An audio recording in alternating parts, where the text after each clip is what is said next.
মা ছেলে ভেদাভেদ ছিল না, ভাই বোন কোনো ভেদাভেদ ছিল না। এর আগের দিকে তাকান, আইয়ামে জাহিলিয়াতের যুগে মা ছেলে কোনো ভেদাভেদ নাই, ভাই বোন কোনো ভেদাভেদ নাই। আজকেও আমাদের সমাজে এরূপই হয়ে গেছে, আইয়ামে জাহিলিয়াতের যুগের মতো হয়ে গেছে। কারণ একটাই, আমাদের মাঝে ইসলাম নাই।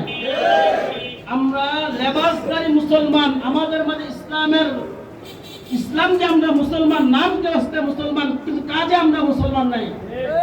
এই জন্য প্রত্যেকটা মহল্লায় মহল্লায়, এলাকায় এলাকায়, থানায় থানায়, গ্রামে গ্রামে ইসলামী হুকুমত কায়েম করতে পীর সাহেব চরমনাই রহমতুল্লাহ আলাইহি ইসলামী আন্দোলন গঠন করে গেছেন। আর এই গঠন করার পরে আজকে আমাদের রাহবাররা আমাদেরকে যেই নির্দেশনা দেন আমরা তা মানতে বাধ্য ইনশাআল্লাহ। কি বলেন, ঠিক না?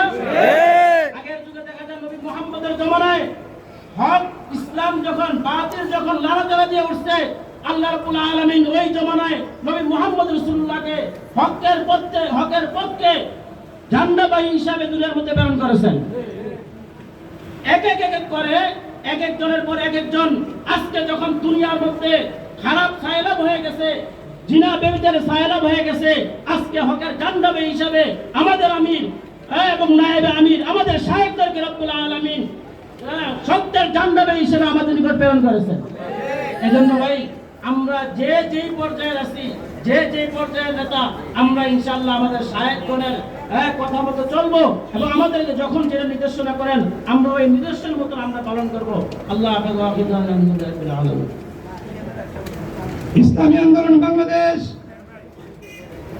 কচ্ছ উপজেলা শাখার তৃণমূল প্রতিনিধি সম্মেলনে এই মুহূর্তে বক্তব্য নিয়ে আসছেন কচুয়ার ছাত্র জনতার হৃদয়ের স্পন্দন, ইসলামী ছাত্র আন্দোলন বাংলাদেশ কচ্ছ উপজেলার বিপ্লবী সভাপতি HM আরিফুল ইসলাম এই মুহূর্তে বক্তব্য দেবেন। ইসলামী ছাত্র আন্দোলন বাংলাদেশ কচ্ছ উপজেলা শাখার বিপ্লবী সভাপতি HM আরিফুল ইসলাম। আসসালামু আলাইকুম ওয়া রাহমাতুল্লাহি ওয়া বারাকাতুহু। বিসমিল্লাহির রহমানির রহিম।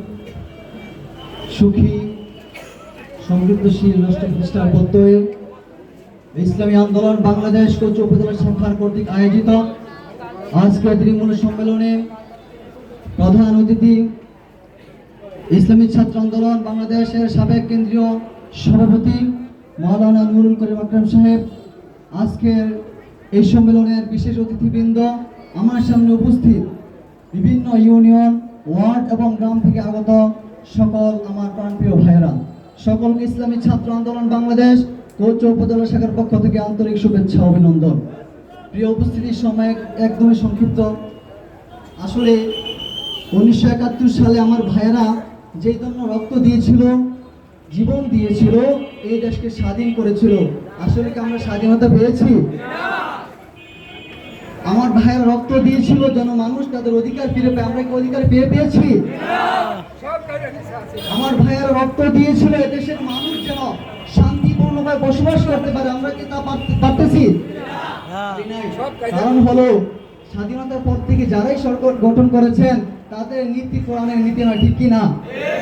একমাত্র কোরআনের নীতি ছাড়া, রাসূলের নীতি, রাসূলের যে আদর্শ ছাড়া এই দেশে শান্তি ফিরে আসা সম্ভব নয়। এই জন্য আরেকটি কথা হলো, এই দেশের মধ্যে বিগত দিন যত আন্দোলন হয়েছে, সংগ্রাম হয়েছে, এর মধ্যে সবচেয়ে ভূমিকা পালন করছে ছাত্ররা, ঠিক কিনা? এই জন্য আমি ছাত্র ভাইদেরকে উদ্দেশ্য করে বলবো, আমার সহযোদ্ধাগণকে উদ্দেশ্য করে বলবো, এই কচুয়ার প্রত্যেকটা ঘরে ঘরে, প্রত্যেকটা প্রতিষ্ঠানে গিয়ে গিয়ে আমরা আজকে যে ছাত্ররা খারাপ দিকে চলে যাচ্ছে, তাদের হাতে কলমের বিপরীতে অস্ত্র চলে আসছে, তাদের হাতে কলম খাতার বিপরীতে আজকে পেন্সিল, মদ গাঁজা, ইয়াবা টানতেছে, ঠিক কিনা? এই জন্য তাদের প্রত্যেকটা ঘরে ঘরে গিয়ে, প্রত্যেকটা প্রতিষ্ঠানে গিয়ে আমরা ইসলামী ছাত্র আন্দোলন বাংলাদেশের দাওয়াত পৌঁছে দেবো ইনশাআল্লাহ। এই দাওয়াত পৌঁছে দিয়ে আমরা ঐক্যবদ্ধ হয়ে পীর সাহেব চরমনাইর হাতকে শক্তিশালী করে একটি ইসলামী সরকার গঠন করে এই দেশে পূর্ণ শান্তি ব্যবস্থা করবো ইনশাআল্লাহ। এই বক্তব্য শেষ করছি। আসসালামু আলাইকুম ওয়া রাহমাতুল্লাহি ওয়া বারাকাতুহু।